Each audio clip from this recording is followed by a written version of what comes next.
anorganik. Jadi senyawa organik. Tahu ya bedanya kalau kemarin yang kalian mencari kation, anion itu adalah senyawa anorganik kan ya. Kalau ini kita akan menganalisis kualitatif senyawa organik. Jadi kalau senyawa organik berarti di situ senyawa-senyawa yang mengandung gugus hidrokarbon ya. Ini yang pertama eluen yang digunakan yaitu kloroform sama metanol. Ini dicampur dengan perbandingan 9:1.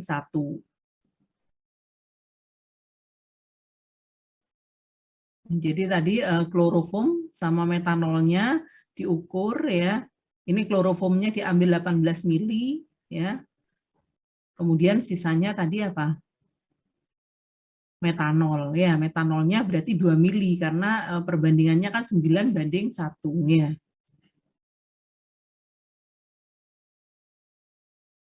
Nanti saya jelaskan cara kerjanya.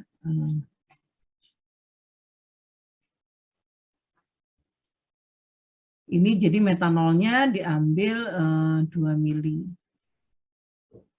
Nah, setelah itu dimasukkan, dicampur dalam Erlenmeyer ya, dikocok sampai homogen.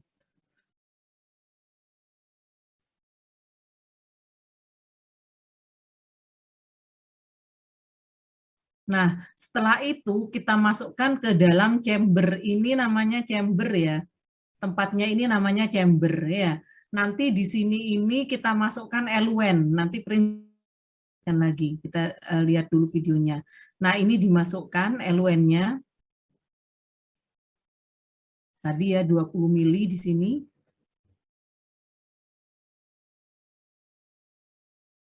Kemudian ini diletakkan kertas saring, di pinggirnya dikasih kertas saring ya.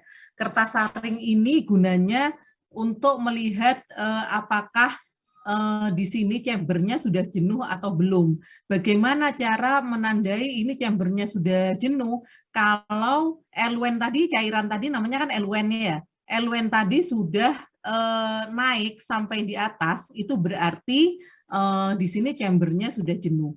Paham ya? Jadi fungsinya kertas saring di sini untuk melihat chambernya sudah jenuh atau belum ya. Kalau misalnya eluennya tadi kan pasti akan melewati kertas saring ini kan ya. Dengan daya kapilaritas dia akan naik kan ya, meresap sampai naik. Kalau sudah sampai di atas itu berarti chambernya sudah jenuh. Kalau sudah jenuh berarti nanti bisa digunakan. Nah, ya ini menjenuhkan chamber ya. Biasanya ini bisa diselotip ya. Misalnya ini.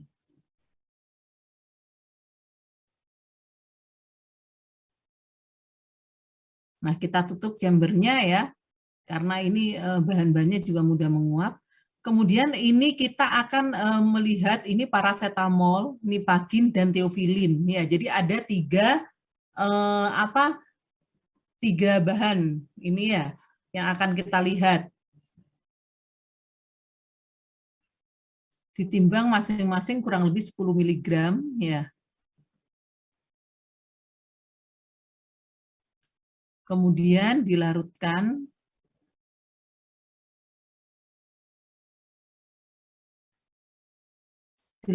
dalam etanol ya. Itu sampai tanda batasnya.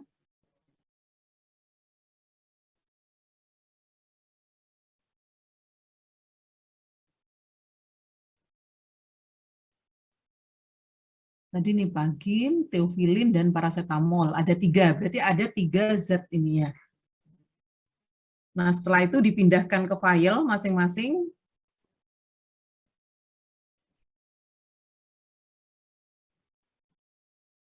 Jangan lupa diberi label.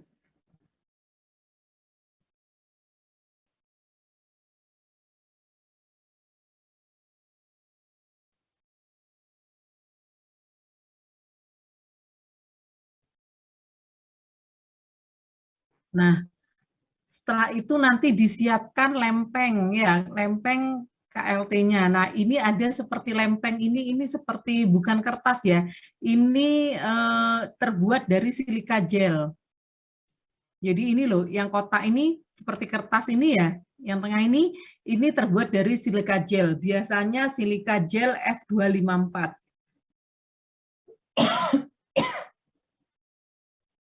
Nah, Kemudian nanti dilakukan penotolan bahan-bahan yang tadi. Nah, ini ditotolkan, ini biasanya diberi tanda titik-titik di bawah ya. Kemudian itu ditotolkan. Nah, seperti ini ya. Ini kan ada pensil titik. Jadi di sini tempat penotolannya biasanya diberi tanda karena harus kita jaraki, misalnya 1 cm antar penotolan ya. Kemudian di sini juga dikasih batas atasnya 1 cm ini. Nah, jadi kemudian ditotolkan tiga-tiganya. Kemudian sebelum dielusi kita bisa cek di sini. Nah, di bawah sinar UV. Nah, di bawah sinar UV ini kan kelihatan ada 3 bercak tadi hasil penotolan ya. Karena tadi ada 3 kan, nipagin, paracetamol dan teofilin ya. Jadi ada 3 bercak di sini. Ini sebelum dieluasi karena kan di sini kan kita notolkan di bawah tadi kan ya. Ini sesuai, ini masih ada di sini ya. Kemudian setelah kita cek nanti ini paracetamol, ini nipagin, ini teofilin. Nah, ini kalau sudah jenuh tadi ditandai dengan basahnya apa kertas saring sampai ke atas tadi, kemudian nanti dimasukkan tadi lempengnya tadi. Totolannya yang ada di bawah ya, masukkannya itu yang totolannya ada di bawah. Jadi posisinya yang kita totolkan itu ada di bawah. Nah, ketika memasukkan itu nggak boleh miring ya, jadi harus lurus. Karena kalau miring, ini nanti eluennya naiknya tidak akan bersamaan nanti. Iya, ada yang sampai duluan di atas, ada yang belum. Ya. Nah, ini kita tunggu. Ini kan eluennya kan naik. Nah, ini nanti, ini kan nggak kelihatan sepertinya ya. Nanti kalau kita lihat nodanya, nanti itu nodanya akan bergerak. Awalnya kan kita totolkan yang di bawah kan ya. Kemudian ini dibawa oleh eluen ke atas. Nah, kalau sudah, aduh cek cepet sih video ini.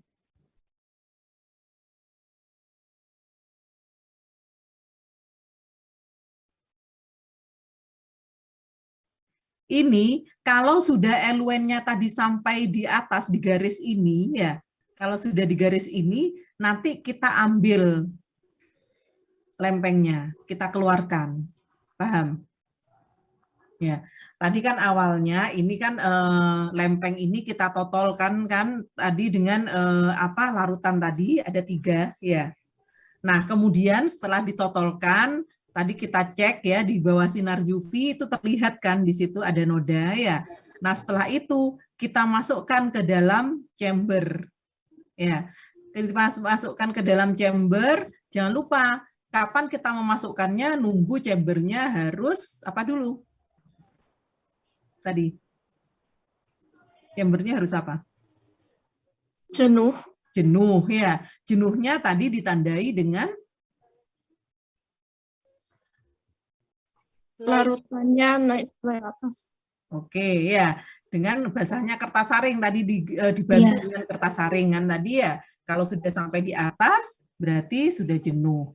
Nah, kemudian kalau sudah jenuh lempengnya dimasukkan. Posisi lempeng dimasukkan itu totolannya ada di bawah. Ya. Nah, ini tadi di atas kan kita kasih garis dari pensil tipis-tipis kan ya. Jadi nanti kita tunggu eluennya pasti akan naik kan dengan daya kapilaritas ya. Kita tunggu sampai eluennya naik di garisnya ya, baru kita angkat, oke? Jangan ini nggak boleh kebablasan, misalnya kalian lupa gitu ya, bisa-bisa totolannya hilang karena akan naik terus habis lama-lama. Nah, ini setelah kita lihat di sinar UV, nah ini akan berbeda kan di sini ya. Ya kan? Totolannya awalnya kan di bawah tadi nodanya ya. Paham? Karena tadi ada eluen, dia dibawa naik ke atas kan ya. Nah, ini totolannya akan berubah. Ini di sini, yang satunya di sini, yang satunya di sini. Paham? Kenapa bisa berbeda-beda? Kenapa bisa berbeda-beda? Tergantung dari polaritas senyawanya, ya. Tergantung dari polaritas senyawanya, ya. Jadi di sini ini berbeda-beda tempatnya nodanya ini karena tergantung pada polaritas senyawanya ya. Karena tadi eluen-nya yang digunakan apa? Klorofom, metanol ya, lebih banyak klorofom. Klorofom itu polar atau non polar?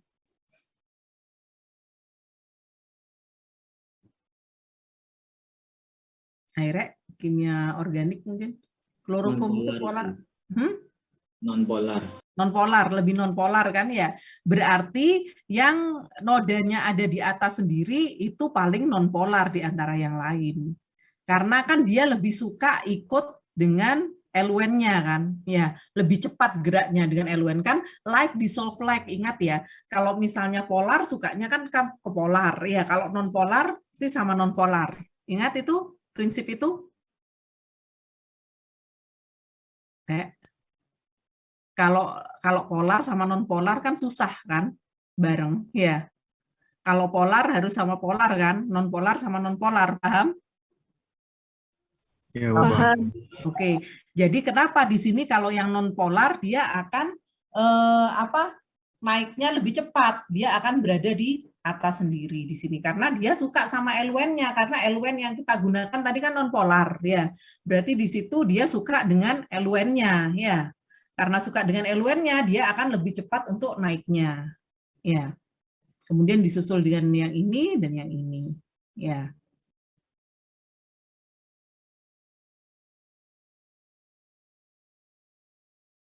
Nah, ini di bawah sinar UV biasanya bisa nanti di ini dianu sama pensil ya. Tapi nggak boleh lama-lama kena sinar UV ya. Nah, setelah itu, setelah tadi ditandai, ini lempengnya ya, ini kan ditandai, ini tadi paracetamol, ini apa tadi? Nipagin, ini teofilin ya. Nah, setelah ditandai kita ukur ya, kita ukur panjangnya. Ini tadi kan ada di bawah kan tadi sudah ada titik-titik tempatnya kita notol kan ya. Kita ukur dari bawah ke sini itu berapa sih jaraknya? Ya. Jadi misalnya ini jaraknya 3,2 cm setelah diukur. Yang ini 5,9, yang ini 5,2 cm. Nah, setelah itu kita hitung RF-nya. RF adalah retardation factor. Ya. Ini rumusnya jarak senyawa dibagi dengan jarak lempeng. Ya. Jadi ini jarak lempengnya dari sini ke garis sini itu 8 cm. Ya. Jadi dari tempat penotolan ke garis yang atas itu 8 cm.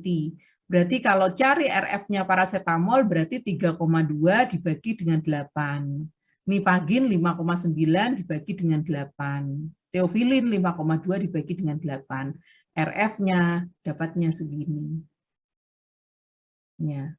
Biasanya yang dilihat bukan sentimeternya, tapi nilai RF-nya. RF-nya berapa gitu kalau di KLT. Silahkan sampai di sini mungkin ada yang belum jelas atau mau ditanyakan. Silahkan.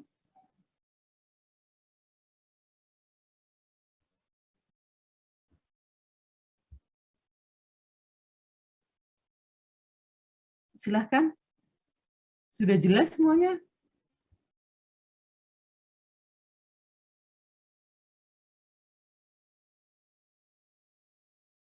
Silahkan kalau ada yang mau ditanyakan.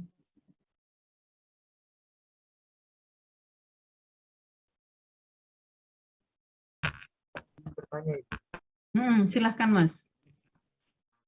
Kalau semisal obatnya itu dilarutkan pakai air, bisa nggak? Oh, enggak. Jadi kalau misalnya kita pakai KLT ya, karena di situ kita kan totolkan ya, di situ itu harus menguap pelarutnya Mas. Jadi yang tertinggal di sini itu hanyalah bahannya saja. Ya, karena kita setelah kita totolkan tuh kita keringkan dulu. Jadi enggak langsung dieluasi. Jadi kan biasanya kan karena ada pelarutnya tadi ya, kalau kita totolkan tadi kan terlihat basah. Ya, itu harus kering. Makanya kenapa ini harus cepat kering ya, dikeringkan dulu. Baru kita bisa eluasi. Kemudian kalau kita menggunakan pelarut air, kalau ini tidak menguap, ini nanti akan jenuh lempengnya. Kalau jenuh ini karena ini rentan sekali, ini bisa apa? Lubang, nanti bolong-bolong gitu karena rapuh ini. Ya, ketika kita menggunting lempeng aja ini ada tekniknya.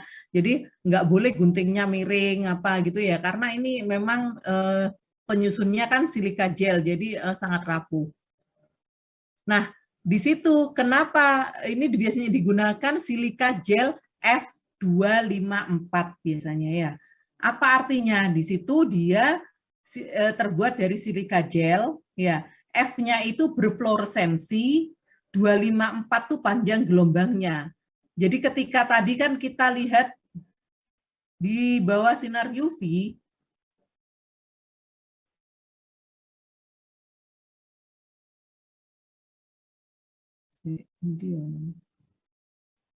nah, ketika kita lihat di bawah sinar UV, ini kan lempengnya berfluoresensi kan?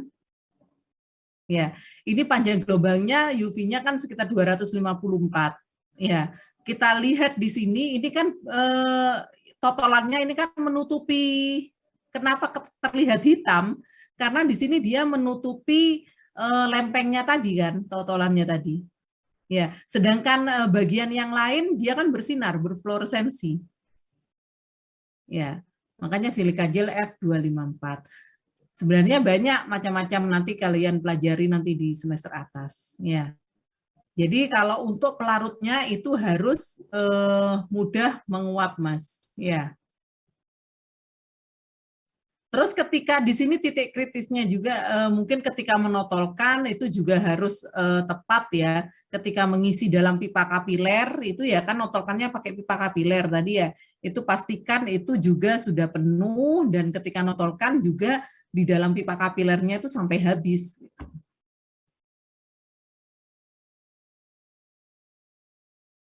Gimana Mas Yodi? Baik Bu, sudah paham, terima kasih. Oke, yang lain mungkin silahkan kalau ada yang mau ditanyakan yang lain. Ini pelajari yang tadi sudah saya jelaskan ya, cara-caranya, fungsinya apa, kemudian tadi apa yang mempengaruhi ini, mempengaruhi nilai RF. Salah satunya Pak. Polaritas. Oke, nih polaritas dari senyawa yang akan kita lihat kata analisis ya. Nah, kalau misalnya nanti ini dilihat nilai RF-nya ya nanti terus menghitung RF itu juga dipelajari ya. Tadi RF itu rumusnya apa? Jarak senyawa per jarak lempeng. Oke, jarak yang ditempuh oleh senyawa per jarak yang ditempuh oleh lempeng ya. Itu aja sudah. Yang lain ada pertanyaan mungkin?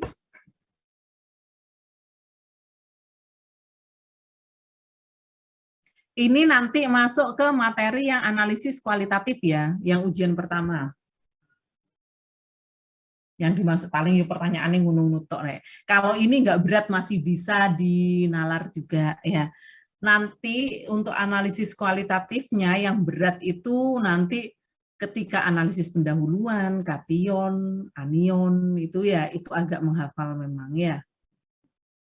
Yang ini dulu ada pertanyaan nggak sebelum saya jelaskan tentang ujiannya? Sudah cukup jelas?